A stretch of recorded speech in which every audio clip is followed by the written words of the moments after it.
It's Friday night, the 21st of December 2018, and I'm in my studio with a gentleman by the name of Tony Poole. Many people will know Tony as the electrician for the Vocal Booth Weekender, but there is a hell of a lot more to this gentleman than just that. Welcome, Tony. Good evening, Mr. Ward. We're just going to go straight into it, basically. The aim over the next hour or so is to have a chat about your musical history, share some of your favourite tracks or anything that might spring to mind, and we're just going to do it all on the fly and see where it takes us. This has been a very humbling experience researching some of my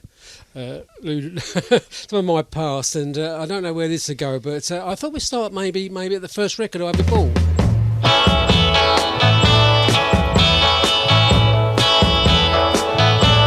Saw her today, I saw her face, it was a face I loved, and I knew I had to run away and get down on my knees and pray that they'd go away, but still they begin. Needles and pins, because of all my pride, the tears I gotta hide. Smart, I wanted hard, didn't think I'd do, but now I see she's worse to him than me. Let her go ahead, take his love instead, and one day she will see just how to say please and get down on her knees. Yeah, that's how it begins. She feels those needles and pins hurting her. Why can't I stop and tell myself I'm wrong so long? Why can't I stand up and tell myself I'm strong? Because I saw her today, I saw her face, it was a face I loved, and I knew I had to run away and get down on my knees and pray that they'd go away, but still they begin. Needles and pins, because of all my pride, the tears I gotta hide. Oh, needles and pins, needles and pins, needles and pins.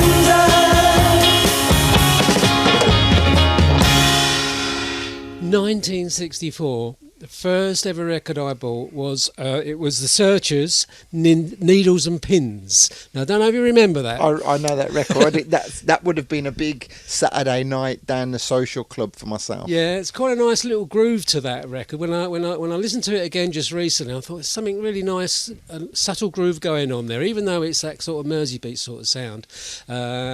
It's maybe that groove sort of stuck with me. You know, something that music has to have a groove for me. You know, it's got to have groove is the most important thing. Not so much the beat. It's got to, that's why I like funk music. It's got to have a groove. Okay. So, and I think that maybe started me off on that. But the 60s, growing up in the 60s, because I was a baby boomer. Okay. So well, let me stop you there before you carry on. Tell me from the very beginning. Let's before we get into the music, tell me first of all when you were born, where you were born, what you were born into. Tell me everything about your early years. We'll get to the music eventually. I was famously born in Gracie Fields Mansion in Hampstead, because there was no room for me to be born at North Middlesex Hospital, so they took me to Gracie Fields home, which used to be her home, but they'd been turned into an annex for the North Mid Hospital. So I was born there. It's in Hampstead, so pretty well-to-do area, Millionaires Row. Right. Okay. So are you from good stuff? Well, not particularly. I mean, my father was a plumber. I come from a long line of policemen, and I was was a bit of the odd sheep in the family, although I did follow in my father's footsteps and become an electrician, because that meant we was both in the same trade union. But 1956, yeah, so that makes me a baby boomer. So your father wasn't a military man; he didn't enlist at all. No, but all my brothers and my mum was a lot of them in the military, but I didn't go down that route. Okay. So very North London boy, you know, pretty much in Ponders End. Okay. Sprung up in Ponders End near Brimsdown, sounds like the end of the world. And very much a typical suburbs of London upbringing, you know. Earliest memories, do you remember the aftermath of the... I mean, because it wasn't a long time after the war, 13 years after the war. No. So was a lot of London patched up then, or do you still have memories of it being a little bit of squalor? Pretty much, no, it wasn't so much a squalor, but it was, I don't remember, I mean, I was born after the war, 10 years after the war, in fact, so that it was very much in the past, and England and London particularly was back on its feet again. So I'm a child of the 60s, getting into my teens in the end of the 60s, but that is probably my earliest memory is having that record. Okay. You know, and of course records was so much different in them days. Everything was just 3 minutes long. You know, you bought a record, it was all 3 minutes long. Everything on a single, 3 minutes long, and then that was it. And buying a record was great. You'd go into these shops. There were a few sort of dedicated record shops around, but mostly it was like hardware stores, right? And you'd find a record counter in amongst the vacuum cleaners and stuff like that, and some of the better ones would have the booths where you would go and listen in the private booth. listening booth, yeah, right? And all your mates would cram into the booth, listen to a record. Yeah, I have that one, and you'd get on the shop assistant's nerve of making them keep putting different records on, and that's how your weekends were spent. You know, amazing. Were you influenced by your dad? Was he a big musician, he was a music piano lover? Player. Yeah, Okay. a classical piano player. Wow. Not that I have too many memories of him playing classical piano, but I remember seeing his certificates and stuff that he had. He was, I think he was pretty good, but unfortunately my father had Parkinson's disease. Okay. And that has been the devil of our family, really, mostly Parkinson's. My brother and my sister-in-law, and we've had about I lost three because of Parkinson's, and he had it, and I think that basically stopped him playing the piano. But that aside, so the 60s was the typical time of Elvis, Cliff Richard, Tom Jones, all that sort of thing. So you were born in 56, so the Needles and Pins remind me 64 about that 64, was. okay, Yeah. so you were still fairly young. Yeah. You were still fairly young then. Yeah, someone nicked that single as well. I took it to school and someone nicked it. And I never did, yeah. So I've never kept it. Buggers, the buggers. Okay, so did they have things like school discos back then, or? Oh yeah, probably not until I got to senior school. I do remember them when I got to senior school, having towards the latter end of my life in Ambrose Fleming Senior School in Enfield. Yeah, I do remember there. Not something that they had in the early days. No, I don't remember that. I think we got most of our musical education. Me and my friends would be from, it was youth clubs. Okay. Youth club culture. So that'll take us up to 12, 13, 14 years of age. Yeah. Is there a record that springs to mind that will take you back to that time? Absolutely. In fact, there's two must-have albums from that area. Okay. I mean, coming towards the end of the 60s now, and the 60s was such a fantastic time, what with the moon race, and we won the World Cup, you know, there are big memories. And then 69, things got pretty good, and then went downhill very steadily, what with Vietnam and all that. But 69, I think, when I think back, that must have been one of the greatest years when we landed on the moon. And two albums that you had to have in your collection. One would be Motown Chartbusters Volume 3. Okay. That's the one with the sparkly cover. Right, okay. The silver one. And the other one, which was nice for the blokes, was the Tighten Up Volume 2. Reggae, reggae, reggae, reggae.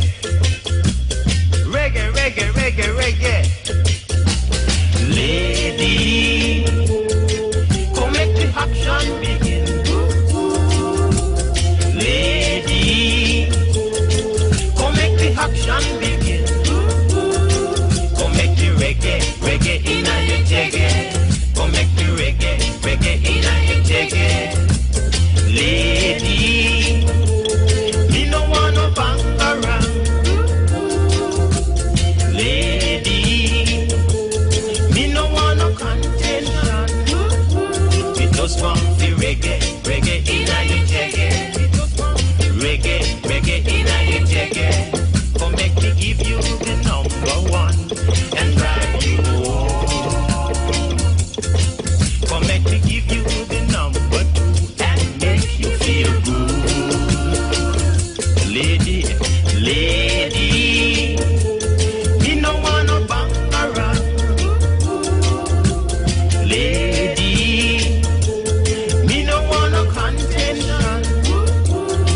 just want to reggae, reggae inna your jaggy. Me just want to reggae, reggae inna your jaggy. Lady, me no want no fuss, fuss. Lady, me no want no fuss, fuss. Me just want to reggae, reggae inna your jaggy. Me just want to reggae, reggae inna your jaggy. Look.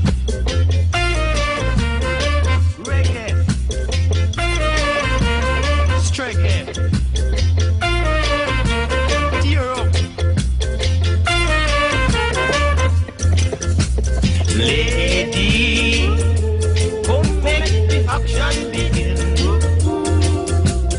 Lady, come make the action begin.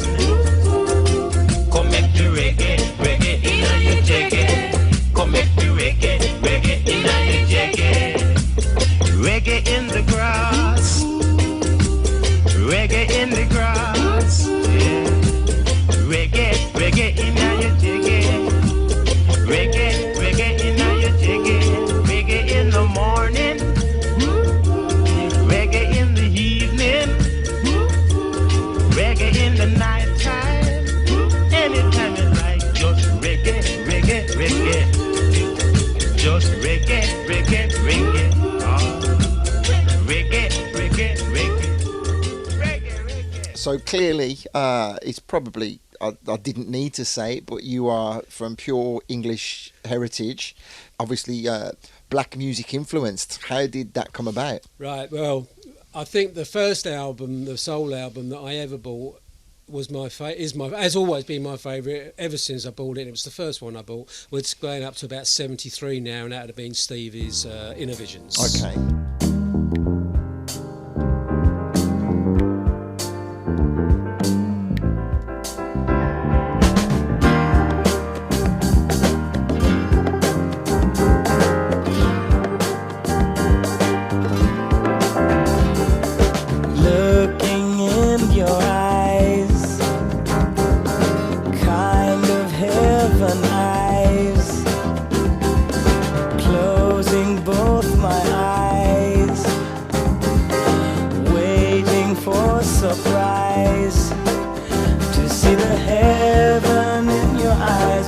So far, 'cause I'm not afraid to try and go it, to know the love and beauty never known before.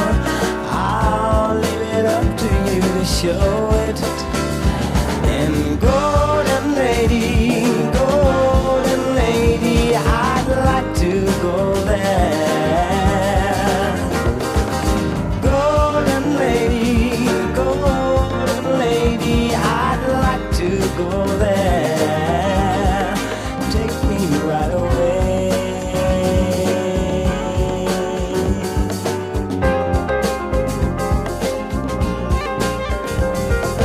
Looking at your hands can understand. Waiting for the chance just to hold your hand. A touch of rain and sunshine made the flower grow into a lovely smile that's blooming. And it's so clear to me that here's a dream come true. There is no way that I'll be losing. And golden lady, I'd like to go there. Golden lady, I'd like to go there. Take me right away.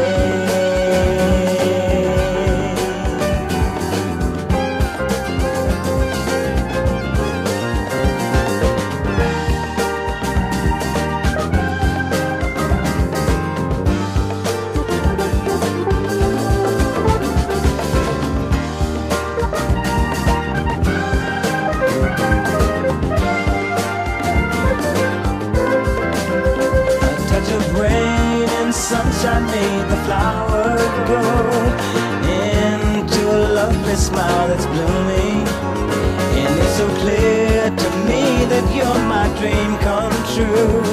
There's no way that I'll be losing. And golden lady, I'd like to go there. Golden lady, I'd like to go there.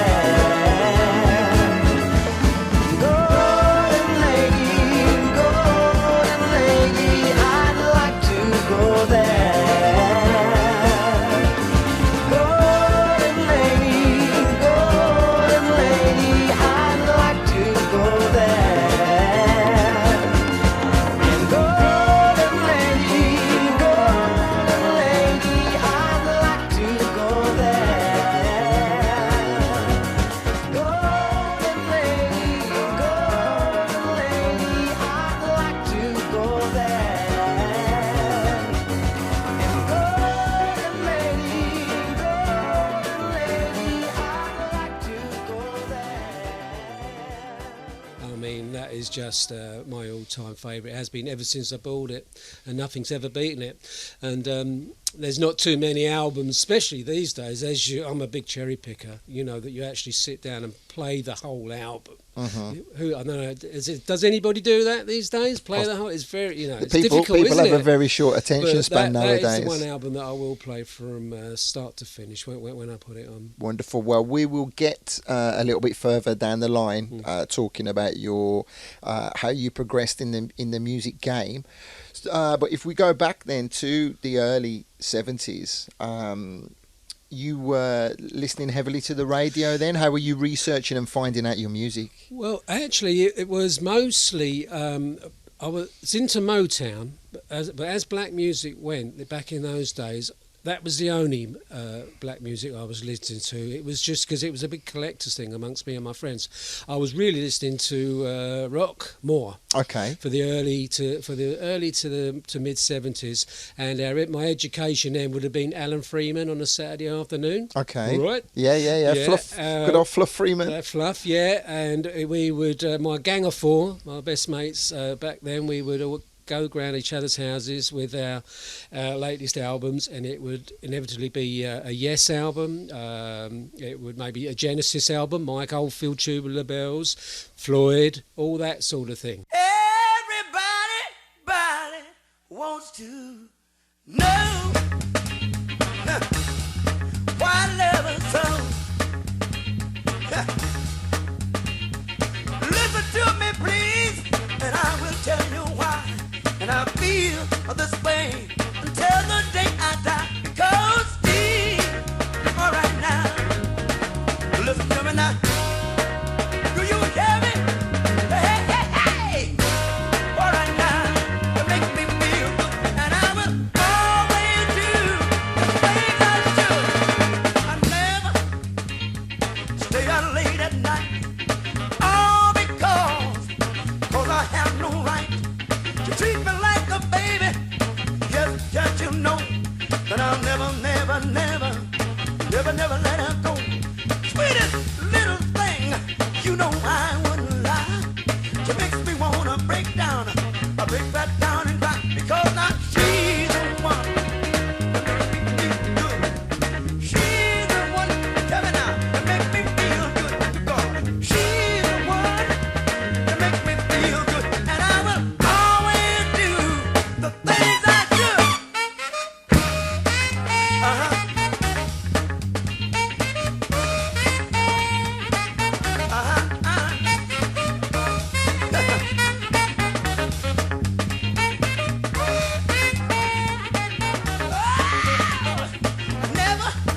Never stay out late at night. Oh, because I have no right to treat me like a baby. Yes, you know that I'll never let her go. Sweetest little thing, you know I wouldn't lie. She makes me wanna break down, I break right down and cry, because she's the one that makes me. You hear me now? Hey. She's the one that makes me feel good, and I will always do things I should, because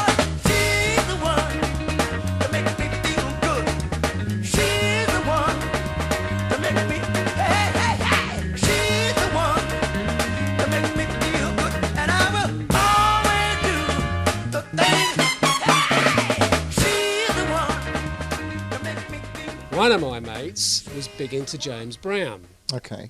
And we used to take the mickey out of him, something rotten, because it didn't seem very cool at the time. Okay, you just didn't get it. We didn't get it because rock was cool to us back then. But little did I know, if I look back now, I mean, he had all his albums. I mean, it must have been worth a fortune. He probably had the original pressings and everything.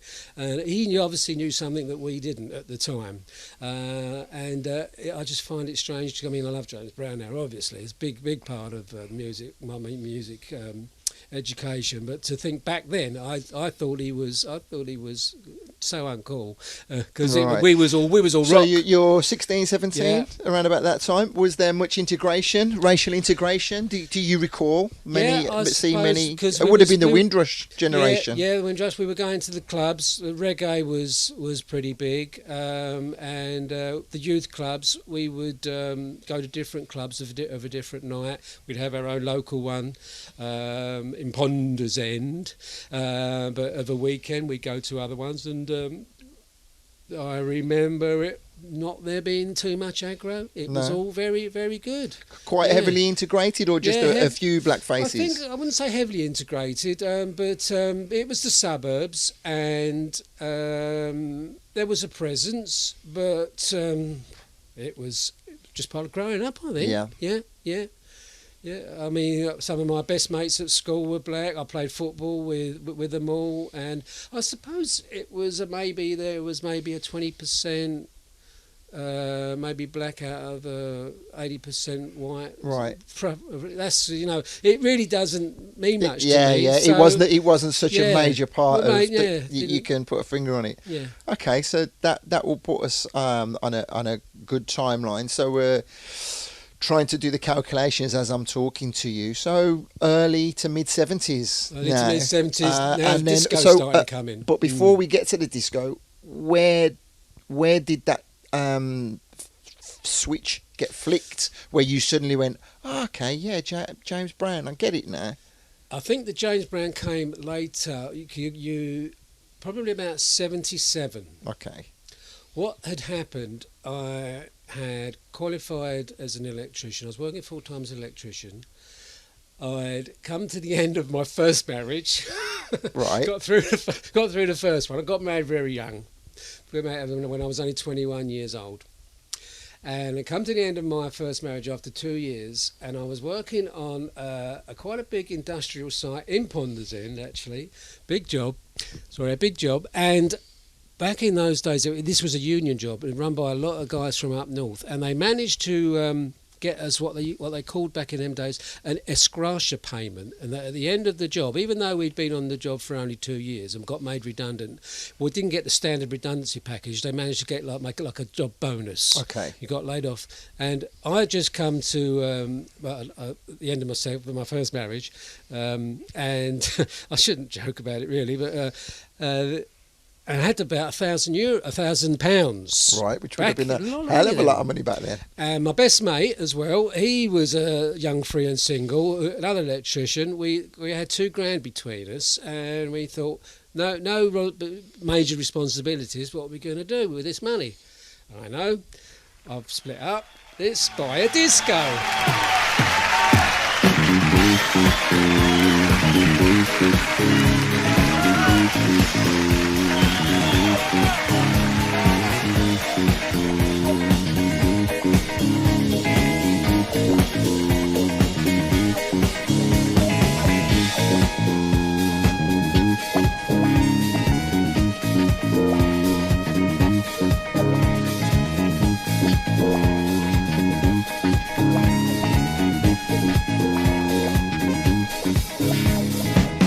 We'll be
Oh, we got each other here tonight.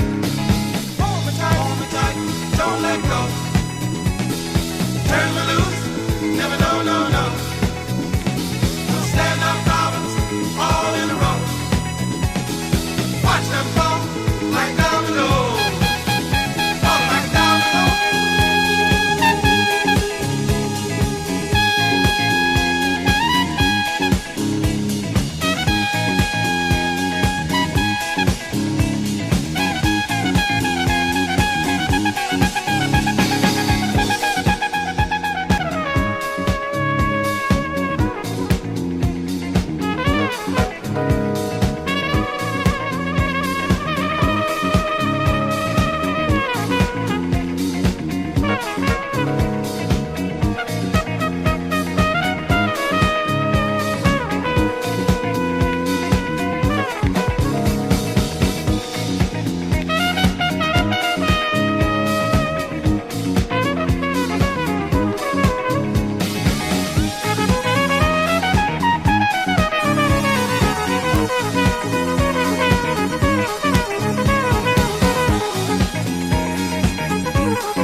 He bought the van. Okay. I bought the equipment. I thought, Rope lights and everything. Yeah, we had the whole thing. And I thought, well, this is a great way to meet girls. Right. You know, just split up. Broken-hearted, obviously. Yeah, still. broken-hearted. This was the end of 77. Okay. Yeah. Brilliant. And you're not going to believe it. At the very first gig I did, which was for free one, because I just got the gear and everyone just got the gear. The very first gig I did, I met my second wife. Wow. So I never did get to play the field. Throw me a track in that you would think of that'll take you back to that moment in time. I managed to acquire a big box of 12-inch singles that came with the the discos, Citronic. Okay. It was good stuff back in '77. A Citronic, and there was this box of records that came with the package, and it was things like Roy Ayers Running Away. Around that time, what else did we have? I don't know if Shalimar Take Me to the Bank would have been quite there, but it was all that early disco stuff, jazz funk, and I had no idea what these records were, and I started playing them, and that's where the next really transition came. Okay. And I realised how little I knew about dance music, because coming from a rock background, a bit of Motown, I thought I knew all this stuff, but when the punters would come up who knew knew a bit more about the scene than I did, started asking me for things. I thought, I've got to start learning a bit more about what's going down here. Right. Okay, so how did you do that? Well, the go-to resource back in the day was Record Mirror and James Hamilton's column. Right. Was that ever a part of your? No, I think not really. Record Mirror for myself. My earliest memories of music press would have been something like Blues and Soul that I can actually really remember. I mean, I go back a lot further, but I'd be trying to drag something out of thin air, really. James Hamilton, he's the late James Hamilton now. His column in Record Mirror was really the go-to weekly thing you could go to, pick it up, and it was a page in the Mirror, and he would list all the good records that have come out. A lot of them on import, right? And you would go to your record shop and find them. And of course, it was him together with Froggy, and I think Robbie Vincent was involved, and Chris Hill, who went to America, to New York, where they met. Would it be James Laverne and the BPM? They brought the BPM thing back to England about mixing, right? And James Hamilton then used to list all the records that he reviewed in BPM. Oh, okay. So you didn't have to do it yourself, and he used to do it evidently with a clicker. Oh, right. By doing it for 15 seconds, time it how many beats there were, times it by 4, and that's it, beats per minute. That's the beats per minute. And so it gave you an idea by looking at his column, right, this record's going to mix with this one because of the same BPM. And that's how in the early days, how it kind of started for me. And of course, the famous bit for me, for a lot of jocks I know, was when Froggy guested with Robbie Vincent on his Saturday afternoon show one week, and he mixed George Benson's Give Me the Night over an instrumental jazz funk track, which I can't remember what it was.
Just give me the night.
music in the air and lots of loving everywhere. So give me the night. Give me the night. Give me the night. Give me the night. Give me the night.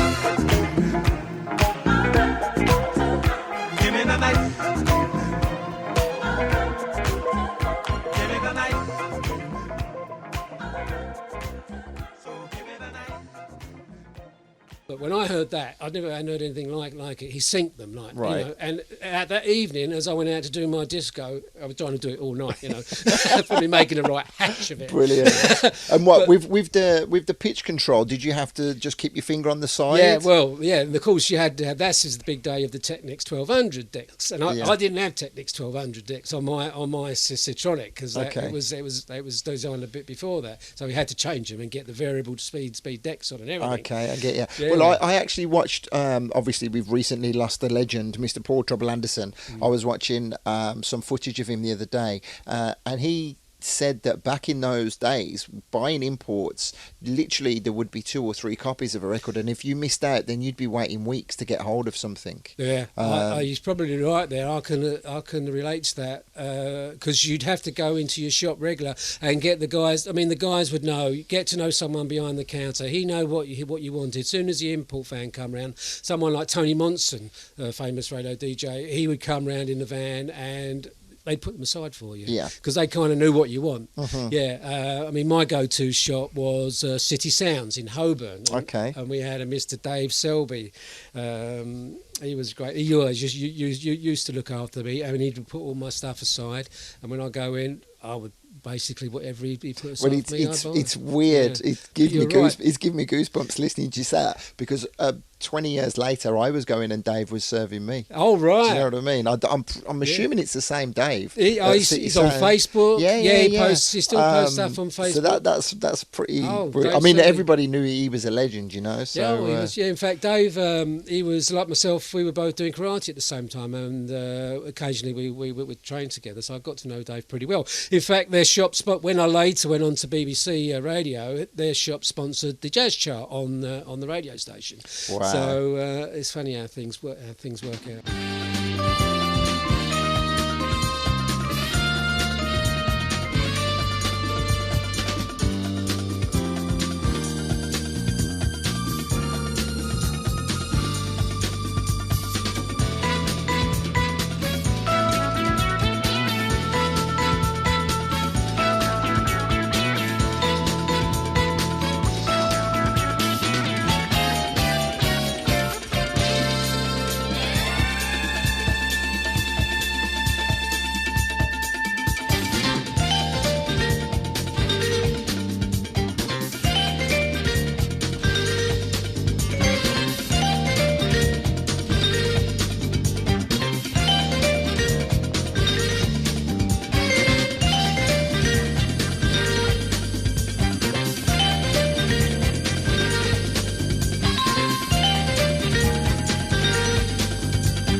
Okay, so we're talking around between 77, 80, 81, 82. How long? You mentioned the radio. How are we near to you getting on the radio, or are we a long way away from that? I had to pay my dues behind the decks, doing the weddings and everything like that. But inevitably, when you're getting more and more into the music, you're reading stuff like James Hamilton, and you start to pick up blues and soul. There's black music, black echoes, all that. You're reading everything and anything you can find, get your hands on, because the radio thing hadn't really took off. All you had back in those days was Robbie Vincent on Radio London, Greg Edwards on the Capital Saturday nights. In Essex, we had Dave Gregory on doing a weekly night show as well between 6 and 9. That was good, and that was about it. Okay, that's all you had. Later, Tony Blackburn came on doing daytime as well. When was the Radio London. Caroline? Caroline. I mean, there was Caroline, but that was, I don't know. That was rock as well as, it wasn't just black music. Well, the only reason that name is in my head, because I actually asked a question on Facebook earlier this week about what did people used to listen to. Just coincidentally, someone reminded me of Caroline, and then that drew my attention. I think they made a movie about it, because that was one of the original pirate radio station, because they had to broadcast offshore, didn't they? I don't recall listening to. I don't know why I didn't listen to Radio Caroline, to be honest, but it was around. It was around. Okay, so we then get to any major. So give me another track of the era that we're talking about now. Well, I suppose what really changed things is when I saw Al Jarreau.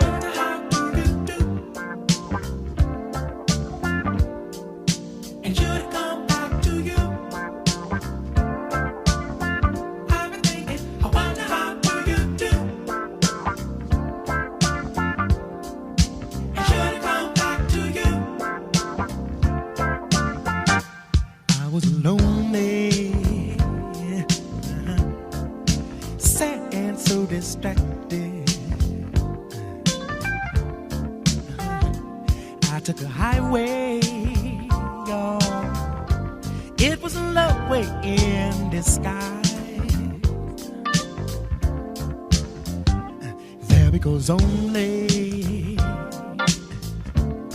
my love that chain reacted. Oh, well, there was a detour along the way with a soft shoulder toe, leaving me lonely. Yes, I really was sad and so distracted. I was lonely. So sad and so distracted. Taking the freeway. But when I broke free, I closed my eyes. Mama, please hold me real close, 'cause I've been fractured.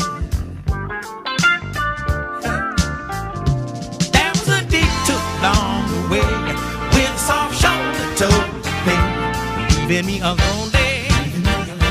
Break up a man, sad and so distracted again. Notice the teardrops running down on my cheek, Notice the laughter.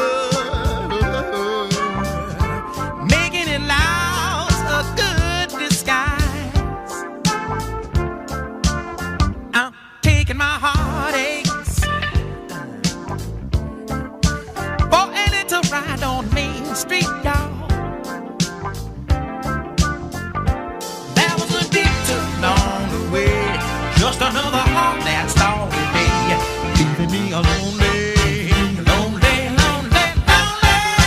sad and so distracted. Play your heart, play all your heart.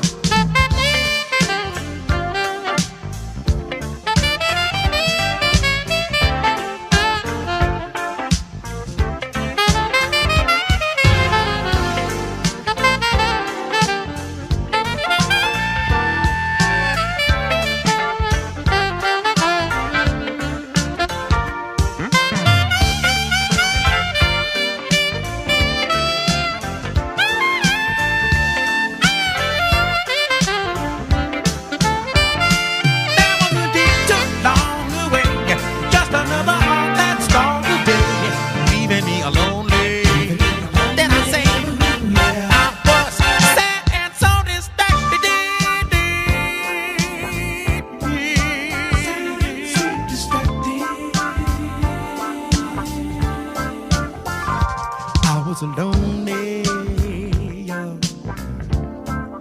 Sad and so distracted.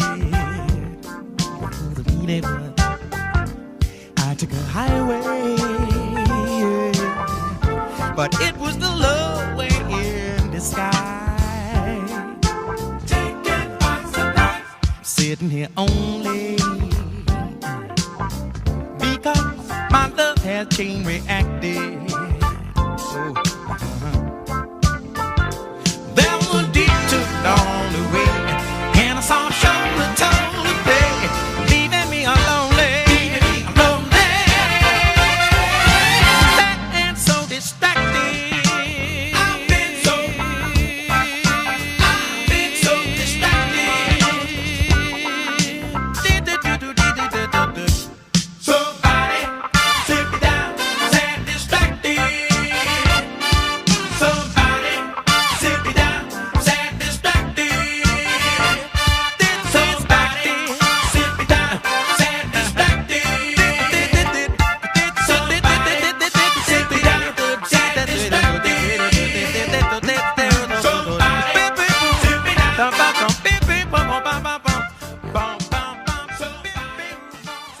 This man can do with his voice, I mean, it's absolutely incredible, and it was just a real eye-opener. Was he one of the pioneers in that in that vibe, scatting? Yeah, and I mean, stuff? you had guys before him, people like Louis Armstrong started it, and you've got John Hendricks and Slim Gaylord and a lot of people along the way. But I think Al Jarreau is recognised that he took it to another level. Okay. And then you've had people since like Bobby McFerrin, hugely influenced by people like Al Jarreau. Again, Bobby McFerrin takes it to another level.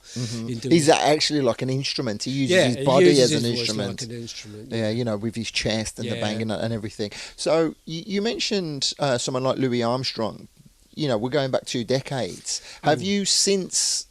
because you've not mentioned any of the past greats. Have you since gone back and revised or learnt about those and sort of like built up your repertoire? Yeah, that really follows on because after the jazz, when you get introduced to jazz funk and Herbie Hancock, people like Herbie Hancock and Donald Byrd, you need to scratch the surface and go back and find the roots. That's jazz funk, and then especially when someone like Herbie Hancock, you start looking at his back catalogue and you start to go back into Blue Note, and then you're in a whole other universe. Yeah, and then from there you get on to Miles and you get on to Charlie Parker and Sonny Rollins, and that's what happens. And then of course what happened following the big jazz and the rare groove of course is in there all mixed in as well in this era.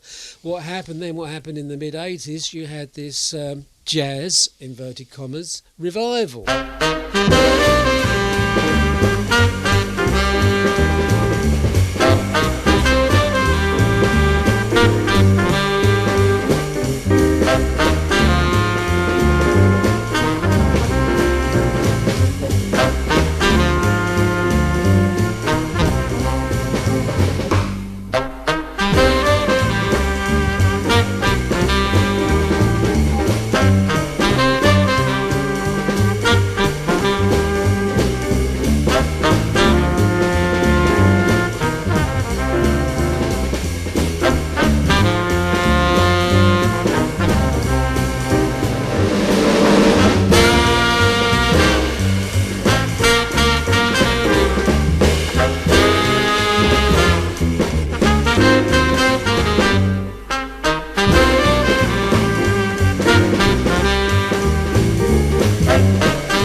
That literally blew my mind when to see people dancing to Art Blakey, hard bebop. Yeah. And in comes Paul Murphy, Right. one of my main idols on behind the decks. Later Giles Peterson, but Paul Murphy really got my head spinning as to what you can do from behind the decks when it comes to playing jazz. And were you ever a wizard in front of the decks on the dance floor? Not really. I think I like to think I was when I was a bit younger, dancing to the old Tighten Up grooves. I like to think I was, but I've really got two left feet, and I'm very envious of people who dance. But I love to watch it. Yeah. And you find that that people do? They go along to the clubs and they like stand around the dance floor, don't dance, but they love to watch dance. This is very the true. famous circles. Yeah. Back in the day with the all dayers, you just watch the dancing. It's incredible.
while all this was going on, after I'd paid my dues doing the weddings and the bar mitzvahs, I wanted to play soul music and jazz funk.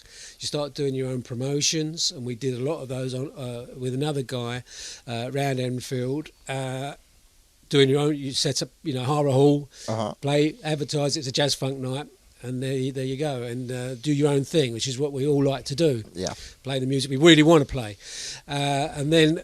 From that, meeting other DJs, I got introduced to a good friend of mine, Tony Saxby, and he introduced me to hospital radio. Okay. This was the Princess Alexandra in Harlow, and did a little audition thing and cut my teeth there. I was there. Eventually, went on to become station manager. Well, the thing with hospital radio is, skipping forward many years, I've watched a few programs and you've got characters, for example, someone like Alan Partridge, who's a bit tongue-in-cheek, he's a bit ridiculed, and there's always that hospital radio kind of joke that it's seen as like a poor man's DJ. But back then, obviously, hospital radio was quite influential. It was a way for you, not influential, but it was a way for you to learn the trade. Oh, absolutely, yeah. I learned a lot. And were you playing credible music, or did you have to follow a playlist? No, I could do exactly what. And that's when I started doing a jazz program. Okay, that was the opportunity. It probably sounds a stupid question. Just purely for the inmates, or did it have a wider reach? This was always inmates' patients. Yeah, the patients. Yeah. I had a guest. Maybe one. I had a guest come on once, and he first words out of his mouth was "Hello, sick people." Yeah, there's a bit of ridiculing going on. So it was. It's a daft question, but I do have to ask. It was literally just for the patients in the hospital. Yeah, it's for the patients in those really rubbish little white plastic. Yeah, with the tubes, hollow tubes. If you were a really good hospital radio station, they did have a loop system, whereas you could get it on a transistor radio. They'd have some kind of loop, a cable running around the outside of the premises, right? And which meant you could tune into it. But mainly it was a hardwired system. It was all piped and through. Of course, you never knew if anybody was listening anyway. But you was having a good time.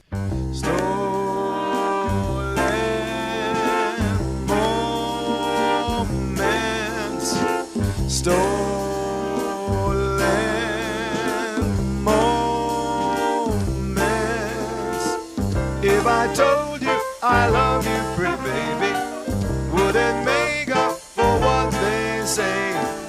If I hold you and shield you, darling, will you linger a while today? If I hold you and hug you, my kiss won't bug you, the gossips won't hurt you, I'll never desert you, and someday we'll find us where people won't find us, to the hands of time. I can use more than moments, pretty baby, and I know where you steal them from.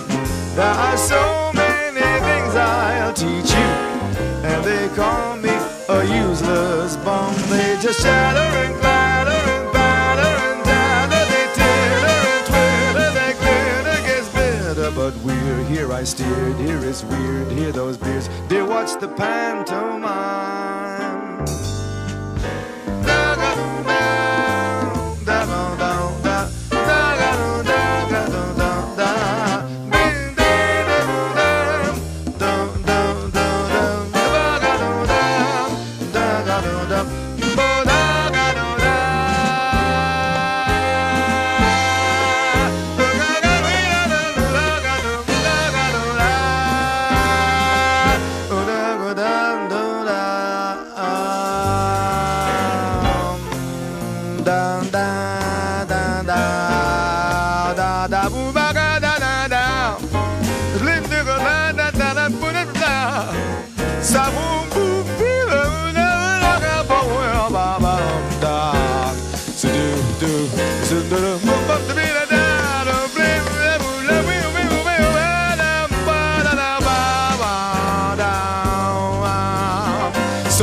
I can use more than moments, pretty baby, and I know where you steal them from.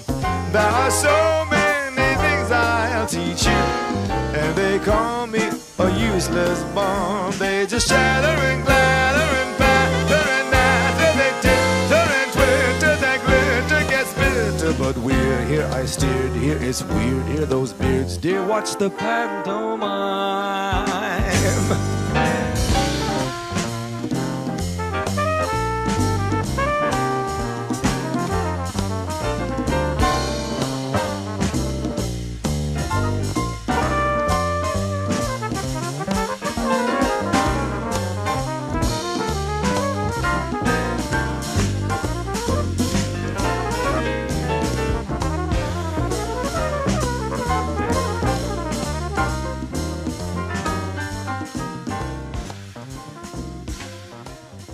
I started doing hospital radio, and that's when I met Paul Murphy, because I actually did some good interviews when I was on hospital radio. I would go into London, I interviewed Paul Murphy and done a few other bits and pieces. He had just set up his record label called Paladin Records, and where he had bands like, I don't know if you remember, Paz, Tommy Chase and stuff like that. I stayed stuck with that for a few years, and that's where I started really diving deep into jazz and learning who the masters were. But I went on to become station manager, and from then on we went on to organise the actual legal licence for Harlow, which was part of Essex Radio 1017, and we was lobbying. I don't even remember when when the licences really took off. By the end of the 80s, there were 20 called sort of experimental licences that were issued all around the country as in form of a white paper that the government said, right, we're going to issue 20 experimental licences, see how this thing goes.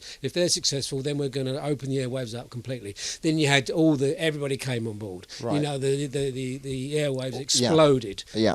Because of the lobbying we did back in Harlow, and we was very well organised. Harlow was on that initial list of the 20, so that was quite good going. Yeah. And then eventually they won a license, and Essex Radio came in and actually funded it. Right, cool. But I wanted it to be a proper community station, which didn't quite work out for me. So it wasn't so commercial, but that's another story. But so that was going on. So we were setting up this station for Harlow, and they did. I think they eventually packed up about 10 years ago, but they were reasonably successful. Just a small local community radio station. But while doing that as well, I also I went over to the BBC. Okay. Just by basically writing to the presenters of the BBC jazz programme and says, I'm interested in radio, can I come along and help out or do anything? Oh, okay. They invited me along, and so what year would that have been? That would have, you're getting on to the late 80s now. It's probably around about 88, somewhere around that sort of time. Right. And they invited me on, and we did the jazz chart. I would do the jazz chart for them. Just come on for 5 minutes, do the jazz chart. I'd help out answering the phones in between time. Were you responsible for compiling it, or you literally just read it out? Read it out. Through Dave Selby. Right. Yeah, he would compile it. I would read it out, and perhaps we'd play the number one track off of it.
So I did that for 2 years.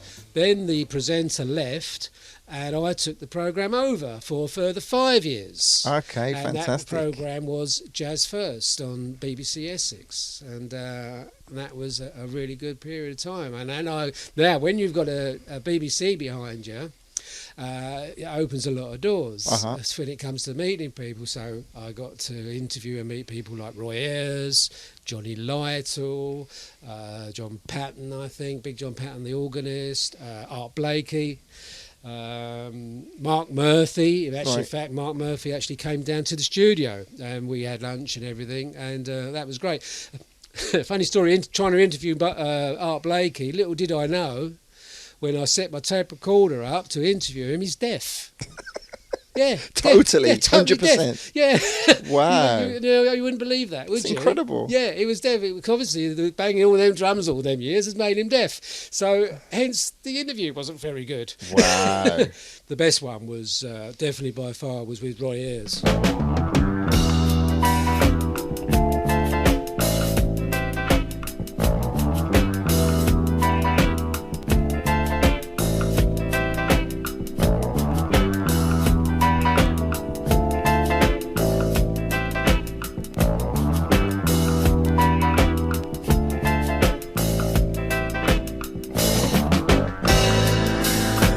Baby, I need you.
Just trying to open up my eyes so I can see the light to realize what you mean to me and what you are to me. And baby, I love you.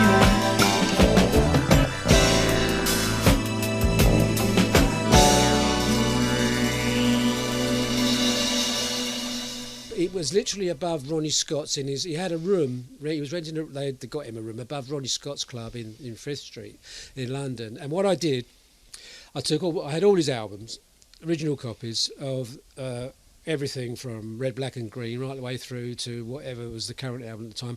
And what I did, I pulled everyone out, at a time, one at a time, in order that he'd recorded them, and we talk about them as I pulled them out the record box, and he would autograph them for me at the same time.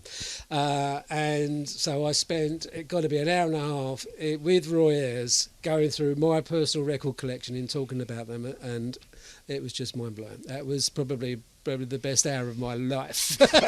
Sitting in there chatting with Roy. Such a great guy. What you see with Roy Ayers when you see him is what you get. He is exactly like that jovial. He's like a little kid.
would you say then that jazz overtook your love for the soul and the funk? Probably because you wanted to learn so much. Yeah, jazz. And then I met Giles as well. Giles Peterson, and jazz really did take over. I mean, I've always, even though I like jazz, I still like a good tune. You know, there's got to be a tune in there, and these 20-minute long solos I can do without. You know, because jazz is a very selfish music. I think for the musicians can be very selfish because they're playing for themselves. They're not Right. playing. They're not playing. It's always about what they want to express.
contemporary jazz, original jazz of the two. There's the contemporary jazz you like, or obviously, I suppose there's good and bad in everything, isn't there? I like the masters, like Coltrane. I mean, my favourite things is probably one record where he does go into one, but I can kind of, it's such a fantastic solo. I can live with that. But there are very few records, because that one goes on for about 11 minutes. But I can live with that. But yeah, it's I'm really from Miles kind of Blue onwards. That kind of jazz. I mean, because it become after the late 60s with the spiritual jazz and the Vietnam War, and they were expressing themselves. Jazz became a much more of a social statement, whereas it was for entertainment before in the 50s and early 60s. Yeah. Now jazz was moving on, as music all around was moving on. Of course, becoming social statements. You know, sometimes we're not prepared for adversity. When it happens, sometimes we're caught short. We don't know exactly how to handle it when it comes up.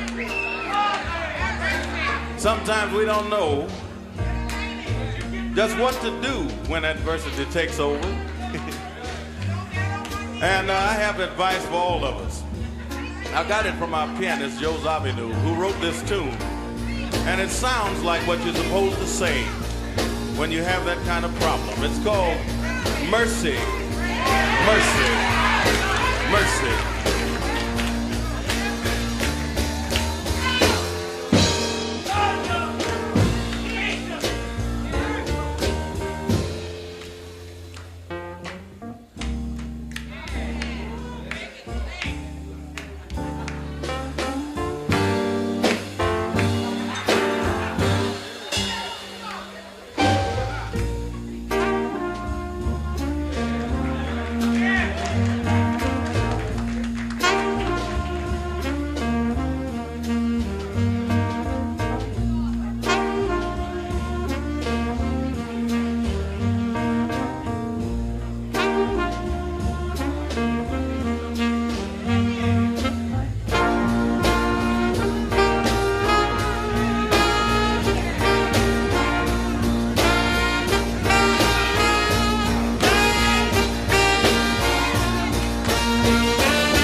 Mercy, mercy, mercy, mercy. Thank you. Earlier in the week, when you popped round and I said we were going to do this, you probably won't even remember, you mentioned about going to the States. Yeah. So tell us the extent of what you were doing with regards to the record fairs, Right. where you were going and how often. Yeah, how that would work. Maybe 4 times a year. Okay. Go over to America, and you would spend maybe 2 weeks, 3 weeks. Once I went in one summer, I went for 6 weeks, which was nice, with as much money as you can get your hands on, and drive all over the place. And if you can get a sniff of vinyl anywhere, you would go and investigate it. You'd tour around, going from shop to shop during the week, to record show at the weekends, talking to dealers, talking to people who had collections, getting into their homes and getting their records off them. By the end of the trip, you'd be over there, you'd have a car and you get your U-Haul boxes, stick them in the U-Haul boxes, And then ship them over. and ship them back through a company. And then the next through few months, you'd do a catalogue, because no internet back then, no Of course, eBay, yeah. so it was all mail order. You do your catalogue and send your catalogues out every 2 weeks or something, and there you made your money. Then you get it back again, off you go again. Fantastic. And Any immediate collections or big tracks that you would have unearthed that spring to mind? Yeah, I mean, because the record dealer back in them days as well had quite a bit of an influence on the DJs, because the DJs were looking for breaks back then. Breaks and new tunes to break, because this is rare groove time. They're all looking for because the record dealers were going out to the States. Later over to Europe, when European Fusion caught on a bit more, because that was another phase that European Fusion. But in the early days, it was for the funk and the soul and the jazz funk.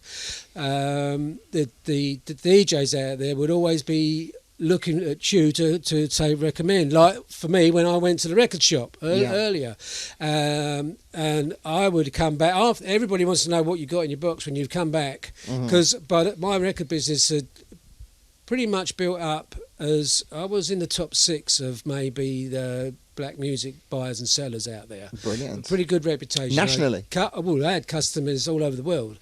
Japanese all want everything you've got. Germans big buyers of black music. And Scandinavians, but the Japanese wanted everything, and as soon as you get back, everybody wants to know what you got. And one of the guys I used to feed a lot to was Giles, and one of the big tracks that he really liked that I got for him, and was the sound from the soundtrack of Bullet.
Giles, I can remember Giles was big on that track and he had that offer me.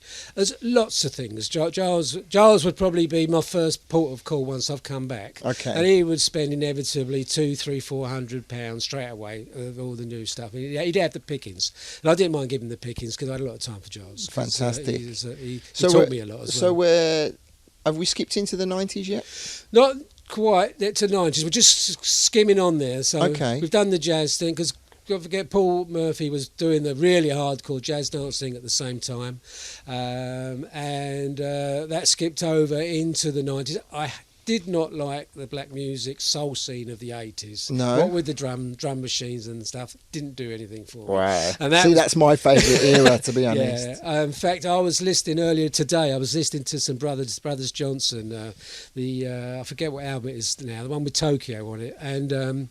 But Tokyo, that's all I wanted it for, was the track Tokyo, and the rest of it is just drum machine, and that killed it for me in the 80s. See, that's my era as well, growing up. You see, yeah. so I'm not saying that everything was bad. I've got a lot of love for that coming era. from the rhythmic soul of the 70s, when the drum machine and Herbie Hancock had a big part to play in this as well, and it just and that was probably one of the reasons I was looking for other sources of music to get into, because and then you had the acid house thing, of course, and that really sent me over the top. Oh, well, we're definitely getting ahead of ourselves now then. So 80s, in the 80s, you're still going abroad and up and down with the record fairs. Yeah. What's next? Well, next, I suppose, over to Europe and more record shows. We would pack the van. We had the van that we had for the discos was now the van for the record business, and we would go across to Europe. We would go to on the ferry, right. In the van, transit van. It would be chock-a-block, floor to ceiling, back of the van with rare records. Okay. So imagine it was a lot of money, and there'd be three record dealers in the van. There'd be me, Martin Davis of Soul Explosion. You might have come across him, and Mark Wimmers. I forget his company, but I think Mark's still going. He was a very big jazz record supplier, and we'd go down to Milan. That was a big record show. We would then hit some record shops on the way back, maybe a few littler shows, ending up in Paris, do that, and then back home again. And inevitably during a trip like that, you would probably turn over about £5,000 or something. And of course, then the cycle starts again, and off you go back to the States or back over to Europe and find some more stuff. Incredible. And bring it back, do your catalogue, and then carry on.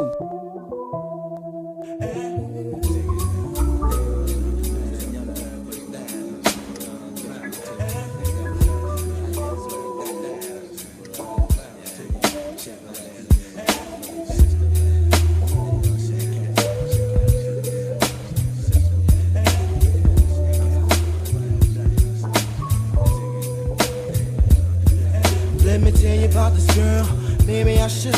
I met her in Philly, and her name was Brown Sugar. See, we be making love constantly, that's why my eyes are a shade blood burgundy. The way that we kiss is unlike any other way that I be kissing when I'm kissing. What I'm missing, won't you listen? Brown sugar, babe, I guess high up your love, I don't know how to behave.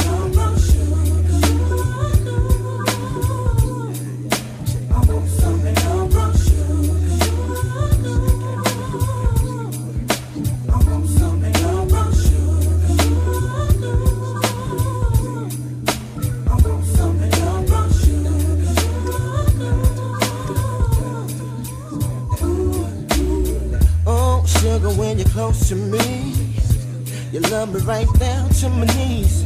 And whenever you let me hit it, sweet like honey when it comes to me. Skin is caramel with the cocoa eyes. Even got a big sister by the name of Chocolate. Brown sugar, babe, I guess high off of love, don't know how to behave.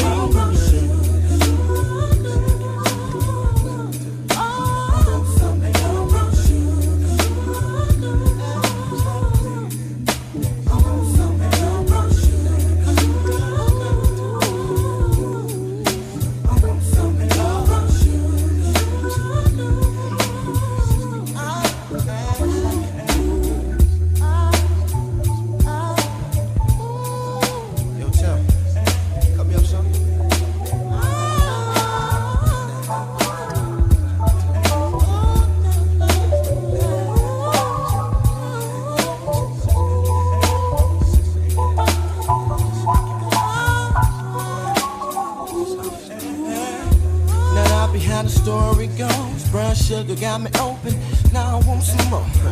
Always down for all my nauseous swallow, but I think I'm here to solo. All my niggas don't mind.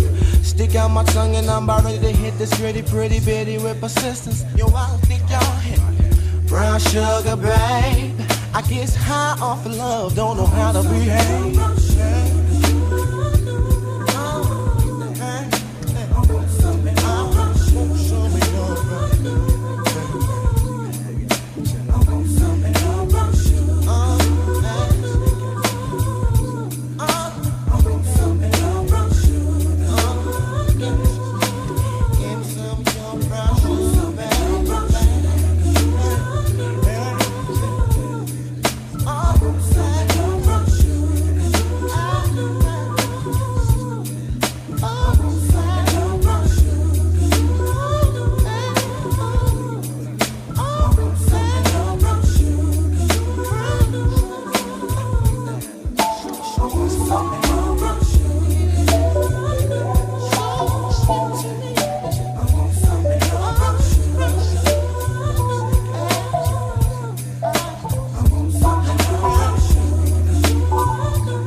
Well, then we're going into the 90s. The soul music scene kind of changed. I got reinvigorated. Things like D'Angelo, Okay. Brown Sugar, when that kind of turned the soul music around again, and we got a bit more. The drum machine got kind of, the production became a lot more soulful again. Right. And things like D'Angelo, I think, revitalised the soul scene. They called, what was it, New Soul, Neo Soul, stuff Neo like that. Soul, exactly. So I started to listen more to newer soul artists. So through the Erica, 90s. Maxwell, Yeah, all those kind of sort people, guys. Yeah. I mean, I don't know where we were with the house scene in the 90s. What was that going on so much then? Well, you've already had, by the 90s, you would have already had like 4 or 5 years of music coming out of Chicago. The early house scene was an extension of the disco movement, really, as you obviously know. But if you listen back to some of those early songs, they were really quite soulful. And then a few years after that, with the actual drug explosion in the UK, that was when the music started to get a lot more, I wouldn't say electronic, because actually the house scene started off very electronic, 83, 84. You know, it was an extension of the hip-hop scene. It moved on.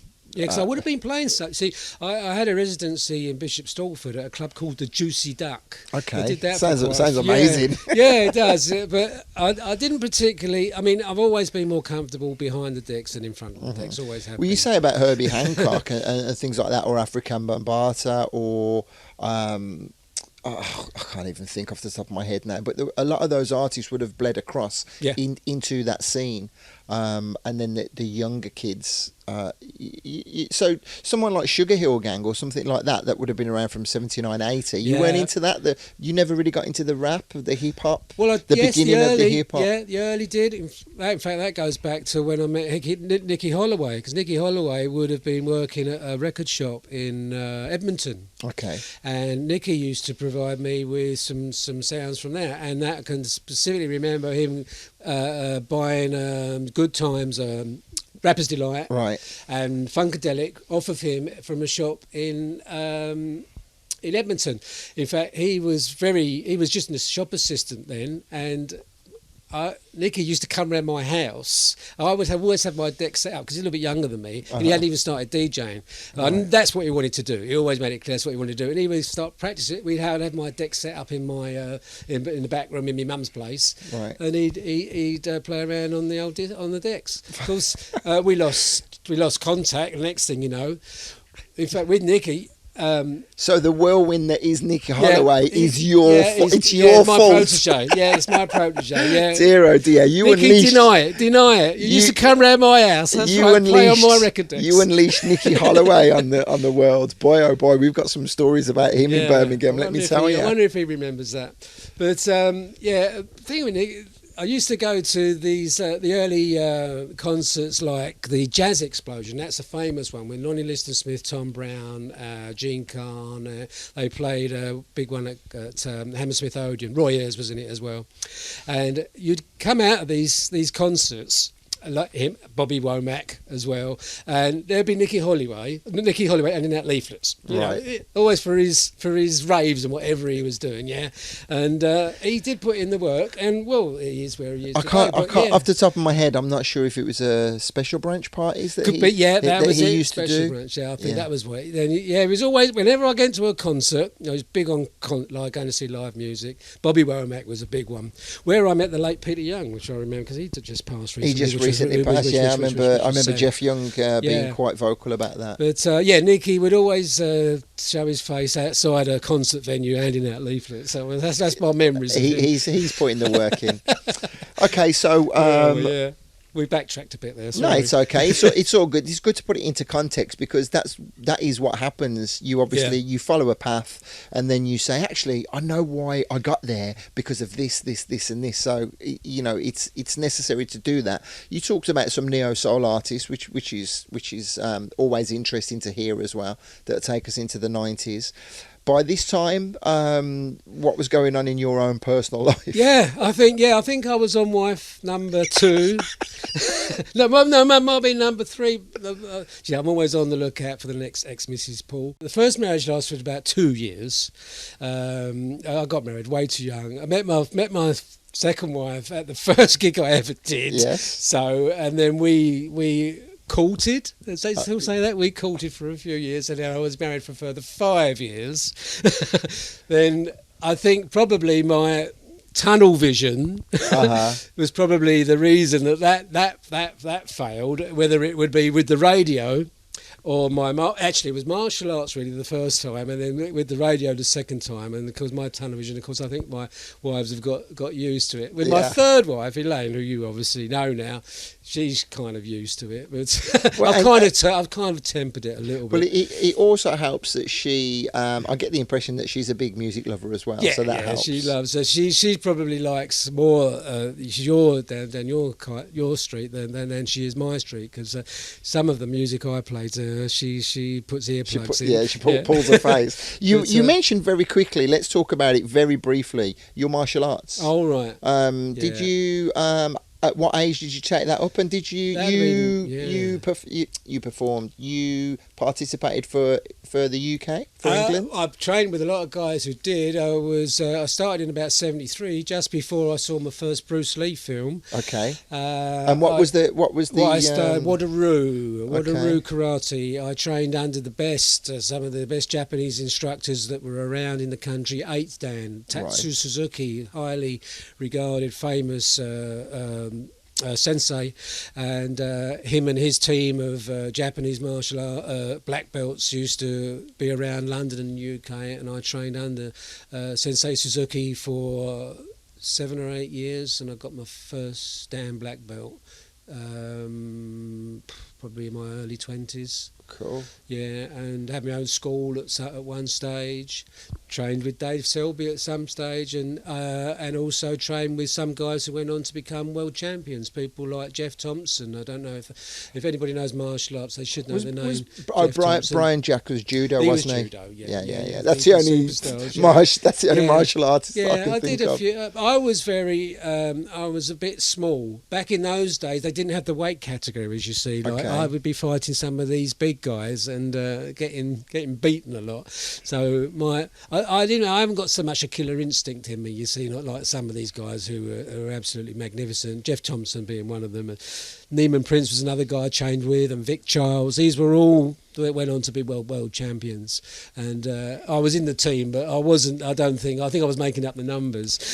On a totally separate side note from the music, you mentioned Bruce Lee in Enter the Dragon, the black guy with the big afro. Was Jim he Kelly? Was he an actual he karate is. champion? Yeah, he's not a musician or any kind, is he? No, he was a karate champion. And even John Saxon, who played the other main guy, the ginger-looking guy. Yeah, they were all. In fact, Jim Kelly went on to do a couple of other movies, Black Belt Jones. Okay. Because actually, I do remember that blaxploitation era. That became to be a bit of a specialist for me when I did my record business. Okay. I would have a really good selection of blaxploitation soundtracks.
also did the blaxploitation half posters, the actual posters that they used to print You used to go and pick them up and bring them back. used to have a supplier, and I had a few framed. We've got some framed at home somewhere.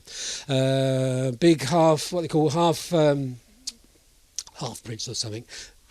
Beautiful posters that they used to hang in the cinema, underneath the glass sheet. I've been watching a few documentaries about music and soundtracks and stuff, and they've mentioned a few blaxploitation movies that didn't immediately strike a chord with me. So I need to go back and find some of those. There were some that never had soundtracks to them, but they were always sought after, those blaxploitation movies, and the soundtracks. I mean, obviously the biggest ones, Shaft. And Isaac Hayes, Curtis Mayfield, Superfly, that's another big one.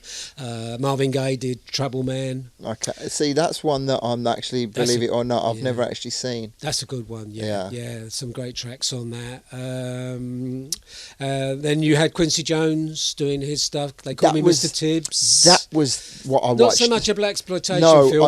I watched the Quincy Jones documentary on Netflix, and that's where they were talking about a lot of the movies, and that's where I got the names from. All that Lalo Schifrin type of thing, yes, that was massive around about that time, because people like that TV theme type, crime, spy movie type. Well, music. it's all part of the era as well, coming off the back of the whole civil rights again. You know,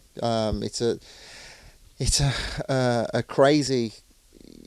To reflect back then, and just the world's just a bit mental, isn't it? But we're kind of digressing. We did here. digress again, but that's great stuff. I could talk about blaxploitation movies, because that's a whole genre on its own, and it's a really interesting subject. And of course, Spike Lee and everything, it all comes from that. Yeah. So we're into the 90s then. And you was doing the record fairs. I think the record fairs, we was during the 90s. We was building up the record business, so we must be getting on. Actually, I might be a bit further ahead than I realised, because I was still selling records up until we decided to move to Spain. The logic behind that was, with the internet coming on board now, you could really do a record business, a mail order record business from anywhere in the world. Yeah. So we did actually look at going to America, but that was very difficult to get into. This would have been before 9/11. Right. And it must be impossible to get in there now. And if even before 9/11, you had to, invest $250,000 and employ half a dozen people, even before you committed stood to a chance. Stood a chance of getting in there. So that was a no-goer. So, so when America was a no-go, we thought, well, we'll go to try Spain, and we ended up in Spain. So the later part of the 90s, I was still doing a bit of DJing, doing the record business, running a jazz club as well in Harlow. We was booking jazz clubs, jazz artists at one of the hot spots in Harlow town. So I did a bit of promoting back then, and of course I went on to do a bit more of that when I moved to Spain, which we'll come on to. Yeah. So we've skipped forward to 2001, maybe when you came over here. Yeah. So you were here a couple of years before us. Tell me about your early years in Spain then. Well, early years in Spain, the idea was to get an internet connection. All right. That would have been a joke back exactly, then. And that was the problem. Get an internet connection and do the record thing from over here in Spain and carry on. But in hindsight's such a wonderful thing, and it worked well for me in this stage, because of eBay and stuff like that. The market really went out of the second-hand record business, and there were so many re-releases coming out. Yeah. Because some of the guys used to bootleg they would buy a rare record and bootleg it, and that went on for a long, long time. And then, of course, they all got legally issued by reissued labels like BGP or whoever, Street Sounds, or would take the best tracks. So people want an album for just one track sometimes, and put them on compilations. So by the end of the millennium, although I wanted to carry on doing the business, I think it kind of had its day. Right. And in hindsight, when we couldn't get an internet connection, fortunately, as your mum said, you got your trade behind you. Wow. So I was able just to pick the tools up, and we set up Sparks Electrical Services over here in Spain, and that's how we went forward. You touched on promoting in Spain. Tell me about that, because this is something I know nothing about. Well, I was promoting. I was promoting in back in the UK, but when I came, I was not so much promoting over here. Was it? I got involved with the jazz festival, the San Javier Jazz Festival. So that wasn't really promoting. I used the wrong word. Right. I was. I don't know how I did. But we're kind of skipping forward quite a bit there. Yeah, we've got to be going about for the first 5 years, I was just sparking and making my money and listening to music as my hobby and building up the business, I suppose. And just I did do a bit of radio, didn't I? This is where I met you. We mustn't forget that. Well, my memory, which I've written about in the book, the Vocal Booth book. This may be incorrect, but my memory is of meeting you is I put a party on at Times Square, that restaurant. That's correct. Yeah. Because I was working on the radio. You must have come across me and liked the music I was playing, and then you came down to this party. It wasn't really very busy at all. Me being me, I came over to talk to you, and that is my earliest recollection of us talking. It was, yeah.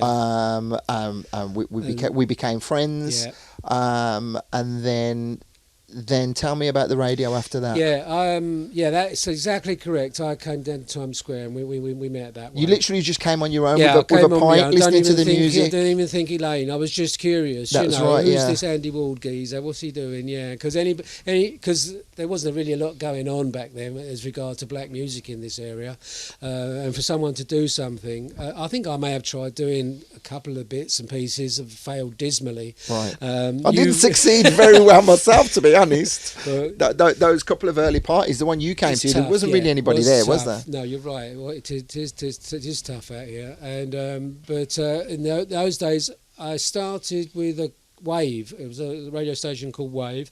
Did a couple of years with them until about the same time when I met you was went to TKO. Were you on TKO Gold? Or were you on normal TKO? I can't even remember. I was on Gold. I was on Gold. You just totally jogged my memory that you were working on the radio. Yeah, I was on Gold. And you... it's all right, don't worry about that. My friend just trying to call me. Yeah, carry on. Yep. Yeah, you were saying... I was on Gold, I was on the normal TKO on a Thursday night. Thursday night, that's right. Doing the Vocal Booth radio show. And then obviously a very good mutual friend was Snoopy that I'd like to talk about. How did you meet Snoopy? You must have known Snoopy before you knew myself. Well, Snoopy has a story. He had told me a story that he reckons he knew me from when I was an electrician and I did a job. I worked for a company called Higgins and Cattle when I was doing my apprenticeship, and he remembers me working in Top Shop where he used to do the radio. He used to do Top Shop radio, right? In-store radio, and he thinks he remembers me from being an electrician doing some work while he was on the radio in Top Shop. This is the one up by Oxford Circus. Circus. Now I tried to work out the age gap and whether that was actually true or not, and I still can't make it work in my head whether that was true. But he's quite adamant that he knew me before we met over here. Yeah. And he was straight away when he met me. He said something about this, so he knew me from somewhere. Wow. Whether that was it, I don't know. And so you would have got talking to him around, early 2000s. Yeah. Kind of thing. Yeah, it would have been probably. Yeah. Around about the same time we would have met. I met him at the Vocal Booth because he does stuff here in Spain. He used to do it at the Villa Martin. You weren't actually good friends with him before we got talking. Then you probably got to know him through me. Yeah. Probably. Okay. Yeah, when he did the sound system. Okay, so that'll bring us to the 2000s, and music definitely took a bit of a back seat for you, didn't it, for a time being? Because life was very tough over here for all of us, wasn't it? With we got over here, and then it wasn't long before we had the big financial crash, and things were a little bit tight. I don't know for yourself, but it's it's well documented for myself. Oh. With the exchange rate dropping and everything, it was just so dire. I'm pretty certain that music would have been the last thing on your mind. Yeah, I was down. I mean, I was down to my last €10 with my cards maxed out and everything. It got that bad over here. Yeah, it really was. We didn't have two euros to rub together. Well, let me tell you a story that you'll relate to. I was travelling around the world after having Strings of Life as number 6 in the charts. People thinking I was making all these tens of thousands of pounds, which I definitely wasn't. I had to fly to China with no cash in my pocket, no money in the bank, and all I had was a credit card, and I had something like £18 left on my credit card. Having to fly to China to play for New Year's Eve and be in China for 3 days waiting for my money to clear before I could eat. Wow. It was absolute. I was eating. Don't get me wrong, because the hotel was. I was stuck in the hotel, eating the food in the hotel. It's well documented in the book that I've written about the hardship, us getting cut off electricity here, Michelle and the kids sitting in the dark. So people think that we're living the life of Riley over here, but it's been bad. But we got through it. Get through it, yeah. We got through it. We did. I don't know what the turning point was, but I suppose you just hang in there. You hang in there. Have faith in what you do, and you stick at it, don't you? And there's always something around the corner. Certainly with my game, I mean, from the phone goes. Well, I mean, wife would say, "No, you haven't got much in the diary this week." Then all of a sudden, by the end of this week, I've now all of January is booked. Yeah, it takes a few phone calls. It's the way it goes. It's the way it goes. So as soon as obviously we moved Vocal Booth to Campermore, and we were having some issues with the setup in the pressure cooker with regards to it kept tripping out. One of Snoopy's amps kept tripping out, so you came down and you had to run a wire from the fuse box into where the decks were going to be, and that would have been 2010. Ever since, for the last 8 years, you've been the official electrician for the vocal, and it's actually pretty mind-blowing when you think about it, because I'm only learning a lot of this stuff that you're telling me now. A lot of this is news to me. Obviously I know about your history slightly, but not to the extent that you've shared with me today, and it's quite mad how involved you've been, really. And how our paths have crossed. Because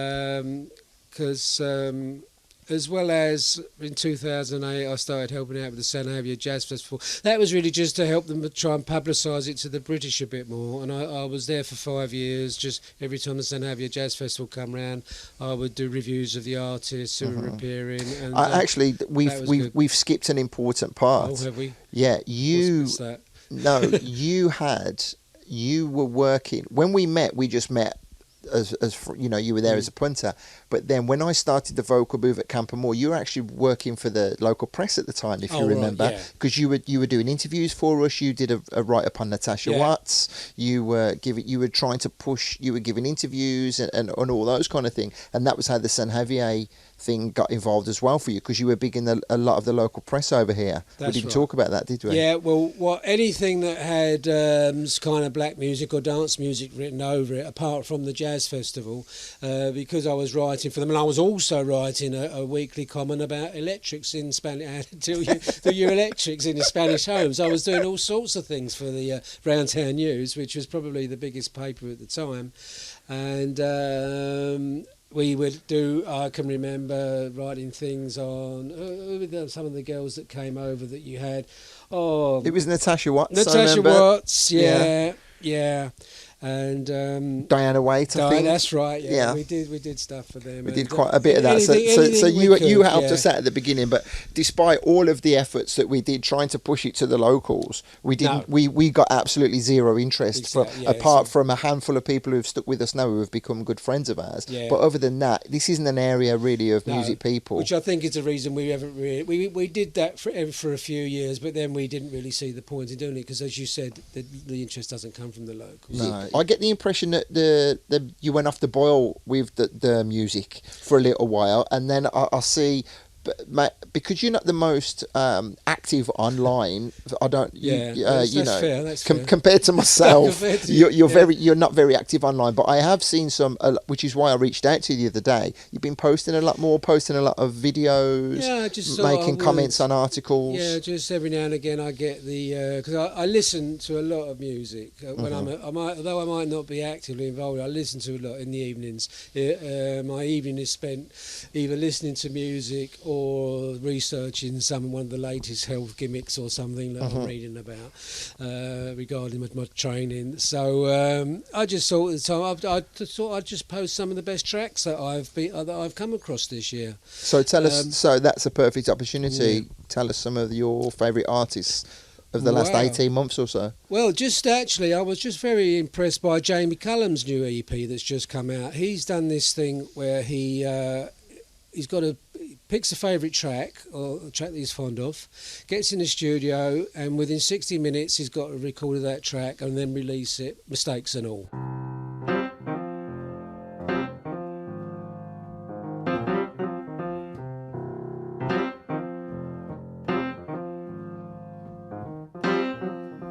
The club isn't the best place to find a lover, so the bar is where I go. Me and my friends at the table doing shots, drinking fast, and then we talk slow. You come on over and start up a conversation with just me. And trust me, I'll give it a chance. Now take my hand, stop, put Van Morrison on the jukebox, and then we start to dance. I'm singing like, girl, you know I want your love. Your love was handmade for somebody like me. Come on now, follow my lead. I may be crazy, don't mind me. Say, boy, let's not talk too much.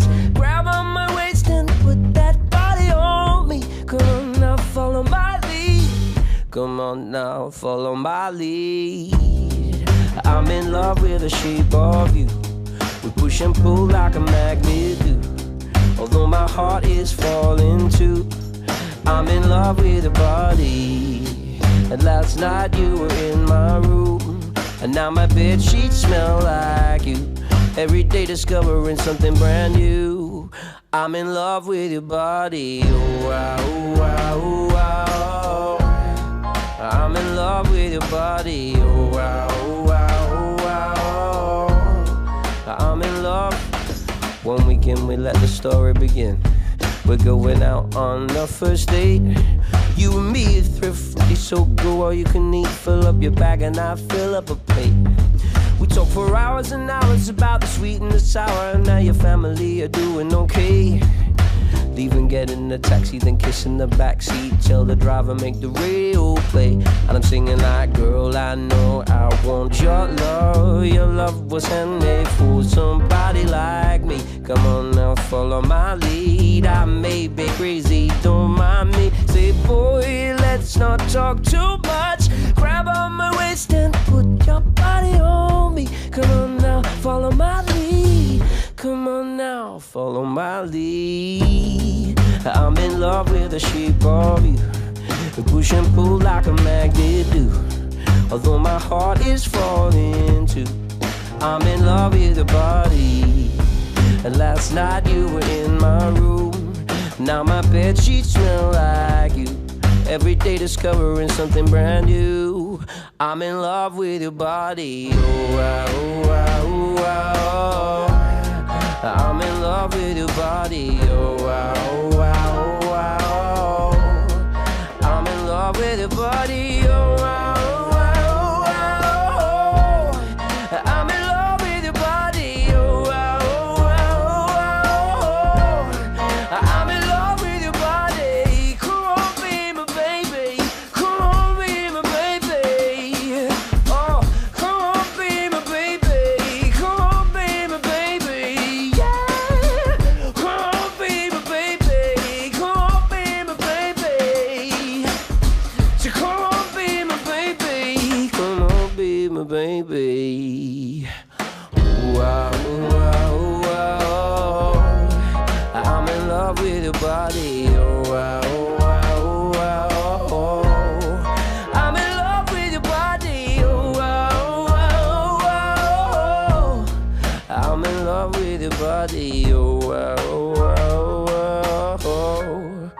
I'm in love with your body.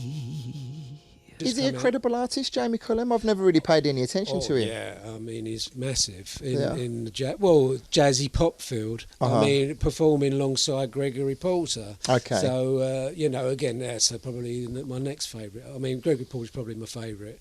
And I love jazz vocalists. So, Any younger artists that you can... Amber Mark. Okay. I forget the Connexia or something is the title of the EP she's brought out. That's nice. And how do you find these people? Just on YouTube. Yes. What, you'll listen to something and it'll take you to something else? Yeah, it takes you there, and just subscribe on your channel to all the artists that you like, and then when they release anything new, they put it on video. It comes up on YouTube. Are you a big fan of Spotify and Bandcamp? A little bit more, yeah. I'm listening to Spotify a little bit more, but you don't always get everything on Spotify. You seem to get more on YouTube. And from being an avid collector in the past, do you still feel the need to physically own the music? Or you're not really buying anymore? No, that's gone, I'm afraid, which is slightly sad in that my vinyl collection is kind of non-existent these days. I've got a few soundtracks and stuff indoors, but it's all on the computer these days. Yeah. And do you buy the music, or you just stream a lot of it? YouTube, iTunes, and I've got. So you subscribe to iTunes Music, subscribe rather to iTunes, and I do have a collection of CDs. Right. Yeah, but it's rare for me to go out and buy anything physically these days, and I think a lot of people have gone that way. That's it. But There's no actual need to, really. Yeah, but I do like I do like album art cover. I mean, and the one thing I want to do, I've got 10 favourite albums. I do want to get those covers again and maybe make some picture frames up and get them and. Like Herbie Hancock's Headhunters, that's one of my favourite albums. Right. Marvin Gaye, What's Going On, Stevie's, of course, all of his. Yeah, we'll try and get those covers together and get them framed at some stage. Original. I'll keep an eye on it. I'm sure Snoopy's got them in his collection in there. Yeah. I came across the Songs in the Key of Life the other day. Yeah, it's funny you should bring that back up. Going back to Stevie, I mean, when that album came out, how old would you have been at the time? What was that? 74. 76. 76. Yeah, I was 6. Yeah, I mean that was coming on from when I bought Innovisions. I mean, he got the Grammy that year for Best Album. He got the Grammy the following year for Best Album, which has been fulfilling this finale album. It's 2 years in a row. The following year, he was still doing. He was starting to record Songs in the Key of Life, and Paul Simon famously said at the Grammy Awards, "Thank you, Stevie, for not recording an album this year," which allowed him to win Best Album in ’75. Then there was massive expectation on Stevie Wonder and Songs in the Key of Life. It's quite unprecedented. He had the biggest recording deal of anybody at the time, 38 million to produce the next 7 albums. When Songs in the Key of Life came out, he was God. He was literally God at that time. And I was listening to Dave Lee Travers on the Radio 1 lunchtime program, and Dave Lee Travers practically played every track off of the album on lunchtime radio, national BBC Radio 1. Now that would never happen in this day and age, would it? And that's how big Stevie Wonder was. And of course that album again went on to win Grammy, and he got 3 years out of 4 years Best Album in the year. I mean that was really a iconic period for Stevie Wonder, his classic period. But you can't imagine any. I mean, you think artists are big these days. You think of your biggest artists and how big they are. He was 20 times bigger. Of course, than all of them put together back in the 70s. He was huge, insane, huge, and he's still magnificent. Yeah, but they were really. I mean, that's why the 70s are probably my favourite period. Brilliant. Okay, I think we've kind of covered everything. Is there anything that you don't think we've covered, or any you think actually, I wanted to talk about this? Or no, it's just that I'm really grateful. I mean, you have to be grateful every now and again. Saying things great. Well, I'm grateful for the people that I've met. over the years, especially in the recent past. When being at the Jazz Fest, involved with the Jazz Festival, I've met Diane Reeves, I've met Bobby Hutchinson, George Benson, Herbie Hancock, you know, all these people, because being able to get backstage and meet them all. Roy Ayers for the interviews with the BBC and whoever, and I met so many fantastic people, DJs as well as artists, and it's you know, even though I'm not high up on the profile, anybody's profile of being a go-to DJ, by far from it. It's been a good journey, and I'm just these days I'm just really happy just to listen to the music and be around. You know, well, you say that, but you did at one point a few years ago start to record a couple of shows, didn't you? I do remember you were asking me about how you were able to record some things into the computer, or were you just wanting to put or am I getting a bit twisted? Yeah, I mean, the idea came up to do some a radio show where I'd have to record it, but I really felt, I don't know, I think I kind of shelved it at the end of the day. I'm just a punter these days, and it's great to meet some. I mean, meeting Jeff Young at your event a couple of days. I commented this on Facebook the other day when you put something about Jeff Young, and he happened to see that I commented about it, and he was probably made him feel good that he was massive in my musical education. Yeah, absolute legend. You know, I mean, and there's still more. We'll still get some more of all the greats over to meet. We're going to finish off with one song, probably putting you on the spot. One song that really gripped me lately, and that's Frank Ocean's Pink and White. I saw a Korean dance troupe dancing to it, and it's just got a hook on it that's that kills me. But Frank Ocean, who one of these up and coming hip hop kind of guys, R&B, Pink and White. Beautiful tune, beautiful, fantastic tune. Well, Tony, thank you for taking time to share your story with us. Been my pleasure. Trip down memory lane, humbled of the Costa Blanca. Respect, thanks, man. Cheers. Yeah.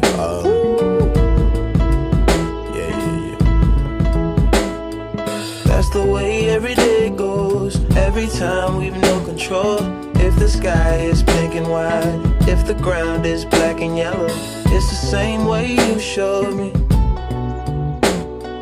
Nod my head, don't close my eyes. Halfway on a slow move. It's the same way you showed me.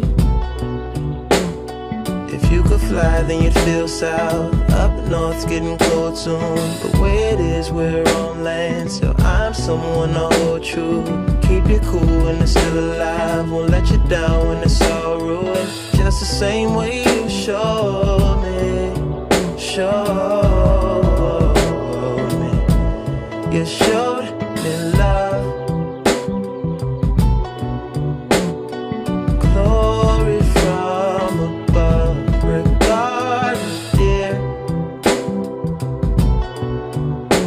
it's all downhill from here. In the wake of a hurricane, dark skin of a summer shade, nosedive in the floodlines, tall tower, milk crate. It's the same way you showed me. Cannonball off the porch side, older kids trying off the roof. Just the same way you showed me. You showed. If you could die and come back to life, up for air from the swimming pool, you kneel down to the dry land, kiss the earth that birthed you, gave you tools just to stay alive and make it out when the sun is ruined. That's the same way you showed me. You showed me love. Glory from above. Regardless, dear, it's all downhill from here. Real life, remember how it was. Michael Jackson, all in shit. Say what up to Reggie. The shoes,